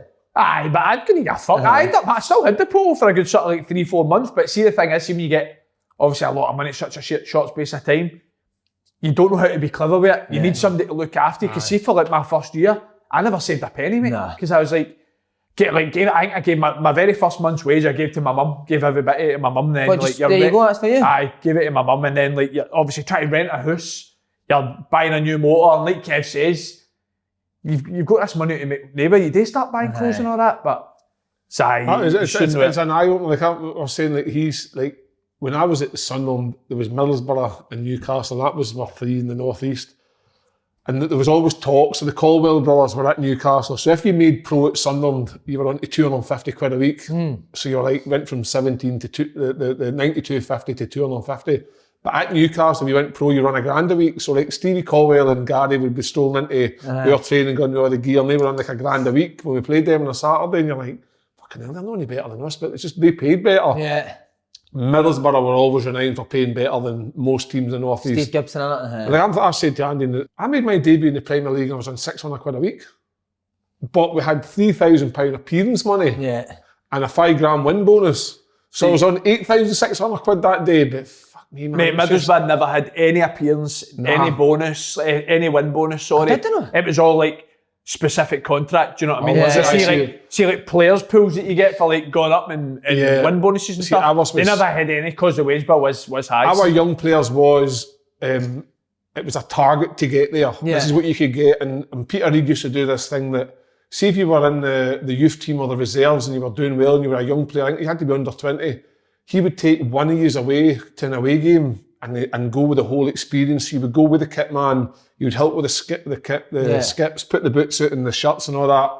And then if we won... How many bags of skips did you have? A 6-pack. Prawn cocktail ones. So what ended up happening was every time the first team won on a Saturday, they would come in on the Monday or the Tuesday, whatever, and they would all bring 300 quid. So the 16-man squad would bring 300 quid. So it was like $5.5 we'd be in the pot. And for $5,000, I was trying to say that's $5.5. That's 3 16s, 4,100 quid. So 4,100 quid, and that would get divided up between the kit man, the 2 masseurs, the cook, the cleaner, all these people, and then you'd get a wee envelope, and you're like, open the envelope, and you're like, maybe $1,000, and you're like, fucking hell, I got $1,000 for going to the first team the weekend. But that was, I don't think that happens now, because now they'll not even lift a goalpost. And I just think that they're getting so much money now for no doing anything. Do you think it will it can't keep going that way? No, the money's crazy. in England, especially, can they just keep going up and up and up? I heard a few things that some young boys get at teams in Scotland now, and I was like, wow. Aye, in Scotland? Scotland, well, What, like, Rangers, big Rangers. or No, like Celtic guys Rangers? that are like 19, 20. Some of the boys that were talking about on the bus at the weekend, some of the money that the boys are getting in, you're like, what the fuck, man?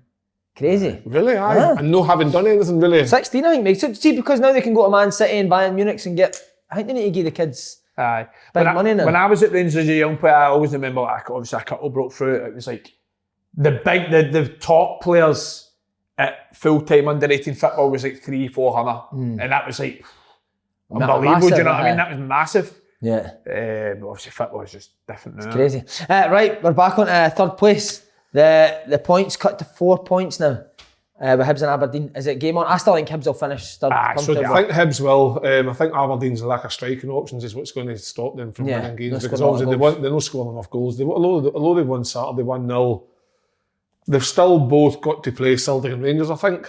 I'm not too sure.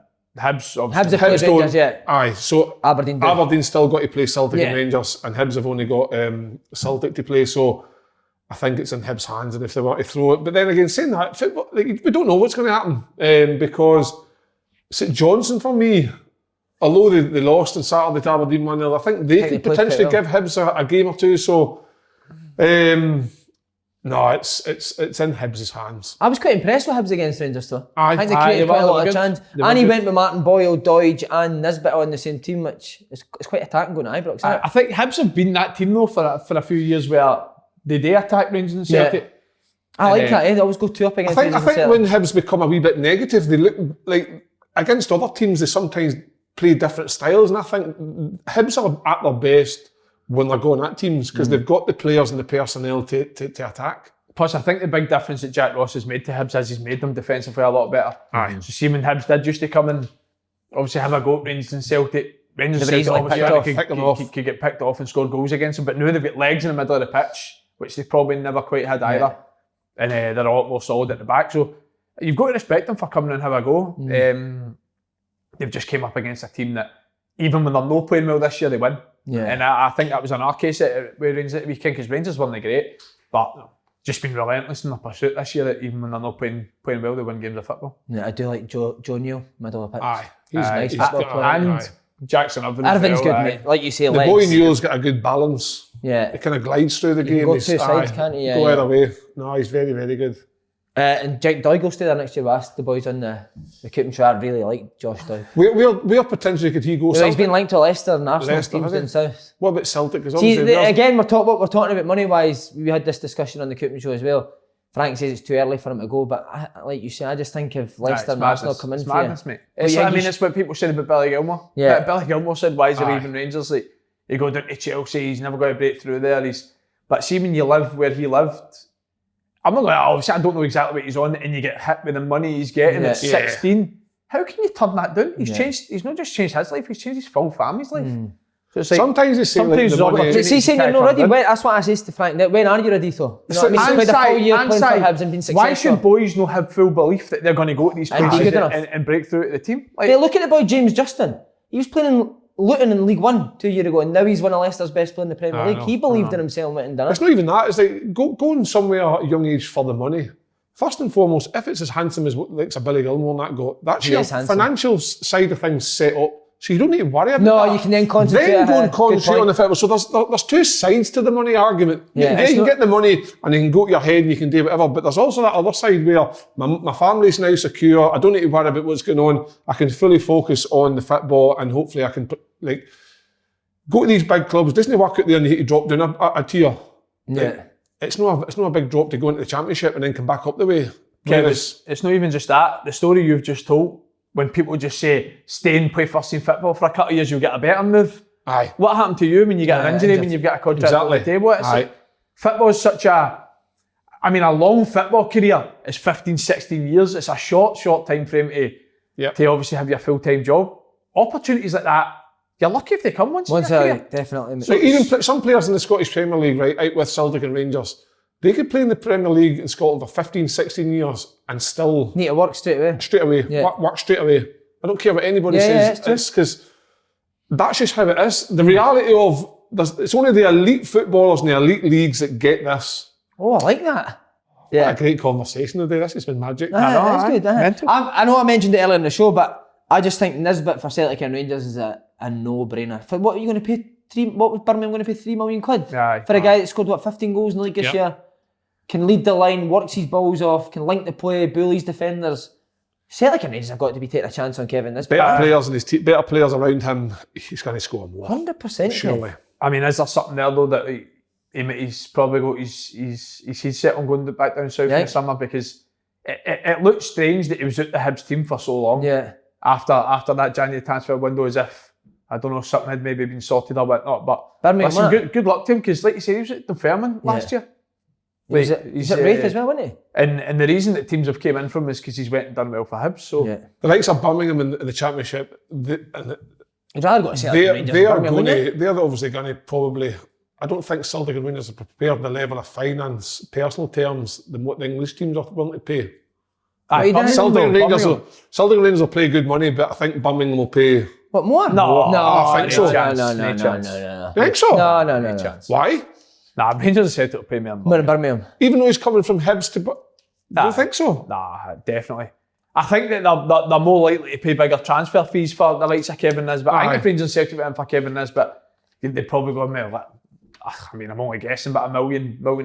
But I thought clubs will probably feel as if they can get higher transfer fees for something in England. I thought the Championship teams in England, no, because they don't have more finance possibly, but I just thought they're willing to throw their money about a wee bit more because there's more money within the leagues. Yeah. Whereas at Celtic and Rangers, what do we get for winning the league up here? £1 million? £1 million. Aye, but the big boy Zigic was on 70 a week. Who? Remember Zigic? Aye. We Cads played with him at Birmingham. He was on 70 a week in the Championship. nah, his agent was John Viola, do you know that? Was Scottish agent. No way. I swear to God, they told me, like, when he left Birmingham, he couldn't get my job, so he got him a job washing a giraffe's face. He was that big. that's the only place he could go after it. He was fucking huge, wasn't he? Right at the bottom, Killie and County 2-2 keeps him right in the relegation battle, but does Aki's defeated Dundee United, does that make it, makes it tough for Aki's now, It's doesn't tough for Aki's, but Is it time? it? Is it time? I don't know. Could this be the year? Couldn't it be the year? Well, it's been a strange year, Simon. COVID. Everything else that's going on, is this the year that Aki's succumbed to? Aye. I mean, you can't ask me. I've literally changed my mind every week, so I don't know what's Don't going to get me happen. wrong, I think Ross County had unbelievable opportunities to beat. Yeah, I think Cardiff. Ross County were probably the better of the two teams. Michael Gardyne missed a great opportunity in the last kind of couple of minutes to seal the win. And I think had they won that, it'd have been a straight shootout between... Killie and... Many Aye, points is Aki's. it now between... One, it's only two. Is 2 it points. 2 I points? think they've won 27, Hamilton and Kilmarnock, and Ross County on 29 or something like that. Hamilton Kelly last game of the season. Wow. Is it? Do you think it could go down to that? Do you think it could go down to that last game? Aye, 100%. There. Definitely. It's going to... I mean, that is probably the most exciting part of Scottish football now, is the bottom end, isn't it? Because it's tight between three of them. Aki's had 27 shots on goal against Dundee United. Mental, innit? What was the goalie doing though for the goal?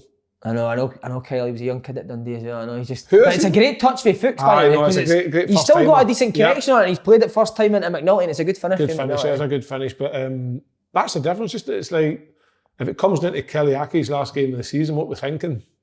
I would Hamilton back at home. Aki's. Hamilton at home, aye, so I think I'd... See, even if Aki's do go down, it's still the budget that Hamilton have Aye. got compared to other teams in that league. He's still done a good job. At least Aye, Big his Chipper eye. was quiet this week. Yeah, He was quieter than he was last proud week. of his team, wasn't he? Very proud. But no, Kilmarnock, we had a relegation, we had a Kilmarnock Falkirk last game of the season. Whoever won, Stay up. Stay up. And I went into the game absolutely no fear whatsoever. I mean, No. the game was a 0-0 draw and we stayed up. But no, I think this Have you time- heard that? Staying up.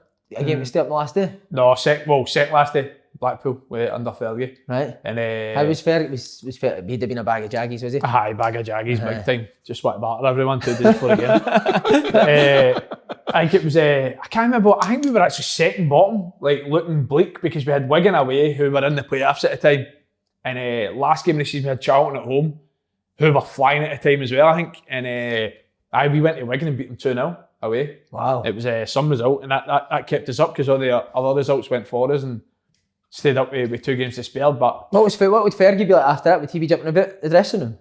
see, to be fair, mate, Fergie, like I said, see if he just worked hard for him and done well for him, he was brilliant. And boys were unbelievable that day. I remember, like, absolutely battered Wigan, and Wigan were a top Wigan team was that? Martinez. So Jordi Gomez or not? Jordi Gomez, Cal McManaman. Wow. They had a good team.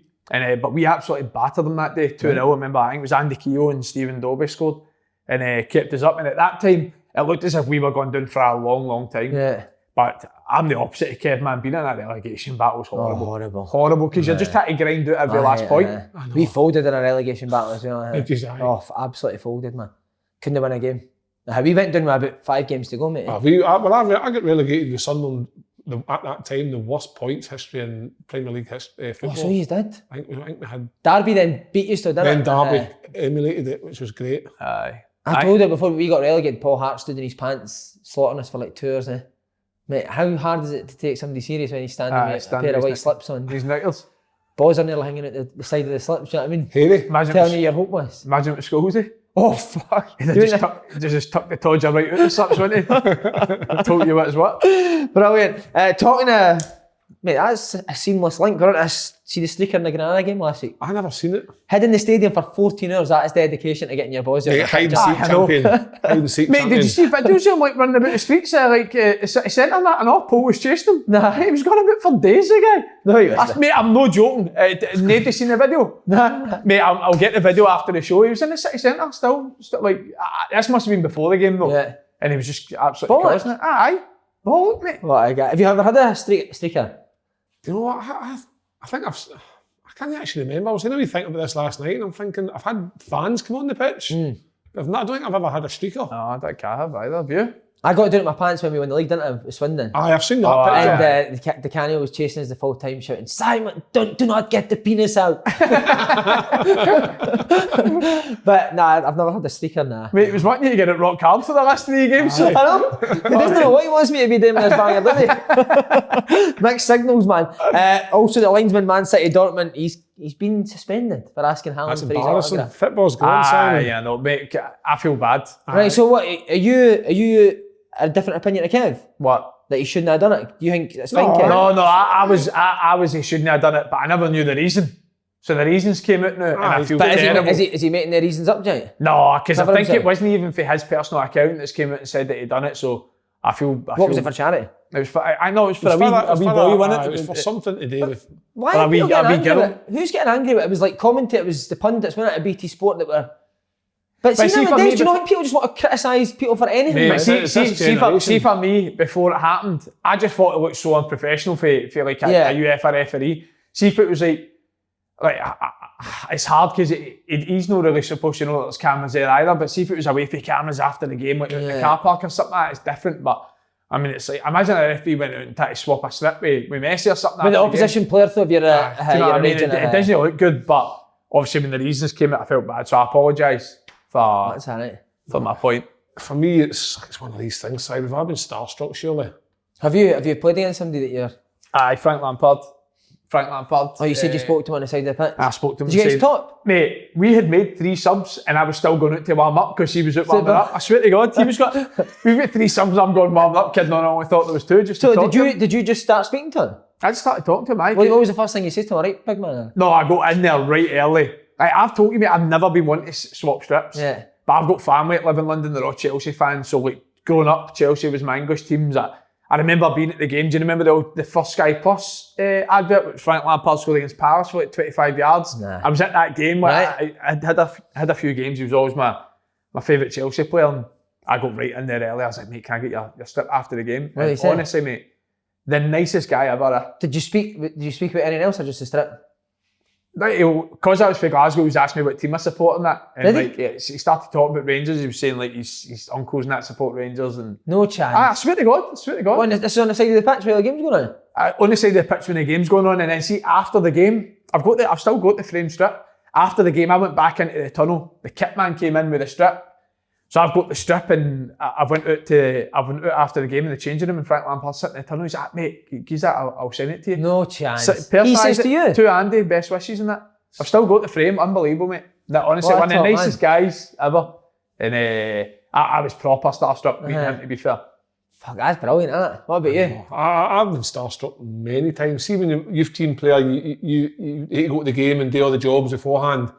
And obviously Sunderland were in the Premier League, and whatever team can do. And I remember when we played Man United at Stadium Light and I was just a youth team player. I'm like, man, I hope Beckham's in the squad today. It's like David fucking Beckham. And he came down, he had the blonde hair and all that and the Alice band, and you're like, fucking man, he is good looking. He was just the part. Was he gorgeous, Kevin? Aye. Is that like sitting next to Slinny? No. And then the other one, two other ones for me would be Portugal, Scotland away, playing for Scotland and Figo. Oh, Figo. That's big. Sitting there, a keep ball session halfway line, and I just kept trying to let the ball miss so that it ran into his half, and I would go and get it, and then it went to him, and I shouted, "Here, pal, give that ball." And he just went. He says, "What about this weather? It's like Scotland." I went, "Aye, it's Figo, aye." That fucking hell, man. Was he good looking? Aye. But he was a threat. And then the other one was, I don't know if you ever watched Paddy and Max. Paddy and Max is what? Phoenix Knights. I had Paddy McGuinness. Remember they did the sketch? Remember they did the sketch with Cliff Richard? Yeah. The tennis thing. Well, I was down in London one day getting a pair of trainers out of this. I was just doing a bit of shopping. And I was sat down to try on these pair of shoes, and the actual Cliff Richard was sitting beside me. And I was fucking like... You were starstruck with Cliff Richard? Starstruck with Cliff Richard, man. I was pure starstruck because I was like... Man, just went from Beckham to Cliff Richard. Genuinely. Who was he playing for at the time? I was just a boy for Stranraer, man. We didn't see any celebrities growing up. You got any? See, like a young boy, mate, I was starstruck with Larson. Even about training ground and stuff like that? Even about... He was like... All of them would get a laugh at you, but Larson just had this something about him, mate, that you were just like, wow, man. Did you ever get that feeling where you started see if he spoke to you, mate. See if he spoke to you, Larson, your heart would be pounding, man, honestly. You're like pure nervous. John Robertson fucking slaughtered me in front of the full first team, get my hair cut. Get your fucking hair cut, it's a fucking disgrace, you look like a tramp. And Larson's like, what? And he's like, tell him to get his hair cut, and Larson's like, don't get your hair cut. Just you be you. Don't listen to anyone else, you be you. And I was like that. Oh my, see that feeling, mate, Larson sticking up for you, it was like unbelievable, eh? But then, see, even, like, wouldn't it, he would blank you for like weeks and then he'd pull you and go, how was your game at the weekend? And you were like, you were actually like struggling for words, mate, with Larson, eh? I remember we'd work the European games and you would see the opposition team, like everyone like looking at Larson, man. He just had this thing about him that was unbelievable. What a career, man, I know. What a even just what he'd done in Scotland, but... You weren't allowed to tackle him. That was an actual rule at Celtic in training. You weren't allowed to tackle him, in case you injured him. Aye, no wonder. And Roy Keane was the other one, eh? Starstruck with Roy Keane when he first came. First game at Clyde, honestly, I must have just... Sean Maloney came and whispered in my ear, said, stop fucking staring at him. I just stared at everything he done, mate. I know, it's the youth team players, like, we've all done that where somebody comes in and then all of a sudden you get in the team with them, you become their mate, you got them on your phone number and you're like... I used to get hate me Stranraer, the boys would say to me in the pub on a Sunday sesh, who's on your phone this week, Kevin? And then maybe I'd be pissed and take my phone and start phoning fucking like Super Kev or that. And you're like, boys, come on. But it's just that, like, even to this day, I would still get starstruck by somebody walking down. I mean, I'd do my deliveries and I'd deliver to a lot of the old firm players sometimes and chat the door and I get like, there's so-and-so. Fuck off, do you? Aye, honestly. Mate, you're Kevin Weird, Kevin. but I'm no lad. Do you know who was the other one? Bellamy. Bellamy. Bellamy rocked up, mate, in the black Ferrari. First day at Celtic Park, got out, looked at absolute dog's bollocks, right? We were obviously working in the changing rooms. He's like, young, and when did the youth team play? I mean, we play Saturday morning before the first team games. Mate, no word of a lie. That Saturday, we're playing fucking Dundee or something at Barrowfield. Mate, here's the ball, Bellamy walking down the back of Barrowfield, stood and watched 30-40 minutes of the youth team game, eh? That's what people don't see. See, because he gets a bad rep, mate. I really like Bellamy, eh? Pierre took a keen you could tell he wanted to be a coach, took a keen interest in as you're older as well, you realise how much like a little helps for young boys and that. So like you can't underestimate experience in squads and what they do. It's like family life. Your kids are watching everything you do and they're in awe. You like it's just like I took my kids golfing yesterday because they're a couple of golf lessons and they're copying everything you do. And we're the same in life. You don't realise that those little things that you do, somebody's watching you somewhere. Yeah. And it has an effect because you don't ever want to be that arsehole that was in the dressing room, that senior pro that everybody hated. You wanted to be that guy that, he's such a good guy. Even like Stratton, like, he would be at every youth. So certainly we playing Saturday 3 o'clock, mate. Stratton would be at our youth team game at 11 o'clock in the morning. Do you think manager's still doing that now? I don't know. Nah, I think there will be. Do you think so, huh? Quite a lot. It's still take interest in quite a lot. It's always good to see the manager there because you then start, you try and up your game or you start screaming for the ball a wee bit. Oh, I'm here. Like, it's just, that's what the effect is because they're in that position that you want to impress them. Yeah. See the flip side as well. See when you're a young boy, and like you said, and there was an experienced bloke, it was like a right arsehole to young boys. You hate them forever. Oh, aye. You actually hate them forever. Aye. And you'll never forget how they treated young boys. To like, Have you got one? Aye, I do, aye. No, You got one? It was an arsehole. Nah, I actually didn't. I have got a couple. See, like all the first team boys were like Sutton was people, but I thought it was, I loved it, mate. I thought it was. They take an interest in you, mate. Eh? Some of the He's slaughtering you in a funny way, mate. Eh? The top players for me. Are you saying who yours is? They had an arrogance and a character about them that it didn't matter what they said. To me, they always felt confident. So when they opened up their mouth or they said anything, you just believed it. Because they had that aura about them. But no, Stan Varga, sorry. Big Stan Varga. So, I know to me this wasn't, but one of the young boys, Dermot, went and trained to the first team, right? I don't know if Big Varga was just one of these dry guys, but Dermot says that first day training with the first team ever, got called out. He says the first second the ball comes into him, no, the ball's on the other side, Varga goes up and whispers in his ear saying, "Today I fucking break you." What was that? Oh, no, mate, see, I hate that, man. What chance you got? Young boy first day training, he'd be shitting himself. I know. Turn up Again, I don't know if they were just that kind of group were like that, where they would pure test you, man. But he was massive. He was so dour, mate. Mate, he came to Sunderland and he had the best debut ever. And like you say, he was just dour. Yeah. I became I was quite pal with him because the guy that looked after him looked after me. Right. And he came quite close and he was just dry. Just dry, He'd a spottier back than Slaney's face by now. I swear to God, man. Who was you want to say who yours is? Roddy McKenzie, mine was. At Livingston? Aye. The goalie? Hated him, man. When I was breaking through in the first team, he was just an absolute arsehole to all the young boys. Was he? And then when you start getting into, like, obviously when you start playing regular and that, you realise he's actually right. His sound, he's brand new, but it's still just stuck in your head forever. And like, I mean, you were why were you a prick to the young boys? For it? But he actually was a good guy. He used to do personal training, wasn't it? Personal training, aye. Usually they like spin classes. The team used to go up to the spin classroom. Was an absolute monster on a bike, man. Quads about that size. But aye, prick. Do you know who else at the top, man? See Big Baldy? Bobo. Oh, what a guy, mate. He got extracting bomb him at the reserves. Mate, we had some massive names coming, training the reserves every day. Mate, see when Bobo came into our dressing room, he obviously got moved into he was like, what, no sound system? No, we were like, nah, we've not got anything like that, mate. Went and bought fucking speakers, iPads, fucking what they called, remember, iPods. Bought all the boys iPods, took us down to Manchester, bought us tickets for the Man U game for the first team, took us all down, went and watched it. Fucking top man. Honestly. That was like monster, mate. That was at Niall Quinn. He would just sort out everybody. We had 6 players in the youth team and we were all homesick. We all wanted to fucking get up football. We couldn't deal with it. He took us into his house for a couple of days and stayed and looked after us. And then end of season trips to like Marbella and that. Some of the young players got invited, but we'd no money to go. Envelope of cash. Don't worry about it. Everyone's on us. Just fucking all round good guy. Nico Cranshaw was like that. Was he? Aye. Nah, the young boys. Where was that? At Rangers? Proper looked after all the young boys and that, and like, used to like take them out for food and that. But see, his first team boys, you wouldn't even notice. Then the next day you come in and one of the young boys would come up. I was out for dinner with Nico last night. That's class to be fair. How good's that? I know, That's class, really mate. I've told you Yarasek, innit, with Paul Caddis. He told us Gave that. my grand sitting at the casino. There's a grand going bet because Cads was just watching them obviously on peanuts, and Yarasek went, "Why are you not betting?" He says, "I have no money." He went, "Go and spend that £1,000." Fuck, see, I'd have been up and I think Boric done something like that as well. See, with Ho Wong, they done that card roulette. There was a few young boys out, and a young boy's card got pulled out, and he was obviously fucking chalk white. And Boric just went up and got the full bill as well.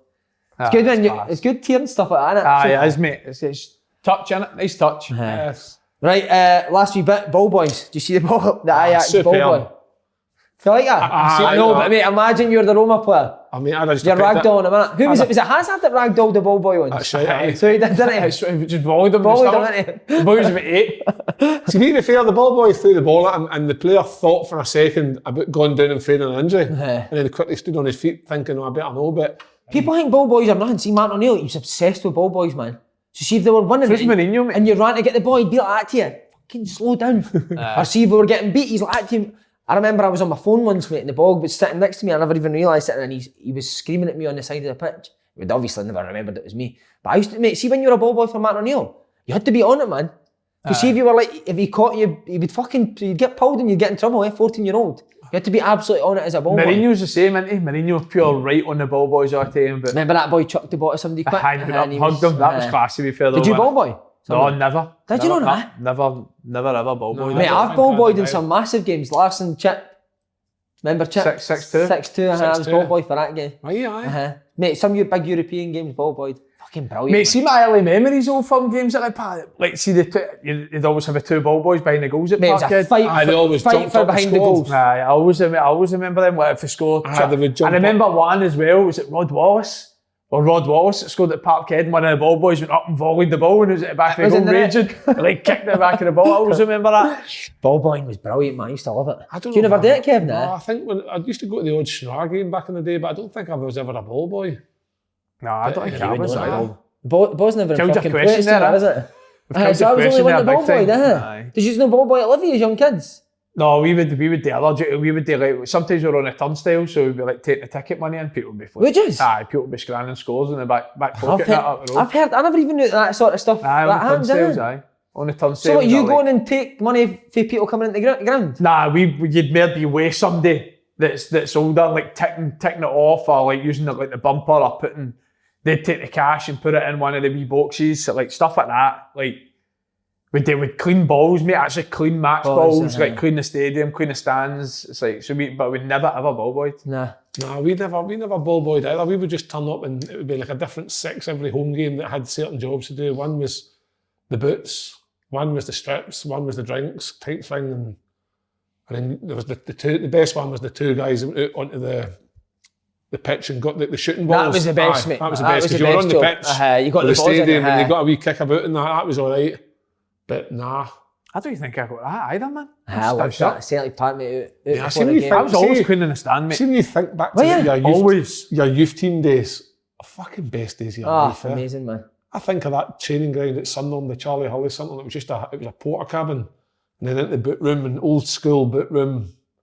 I couldn't see when you first started working. You had to take especially match days. You had to take the strips down to the laundry.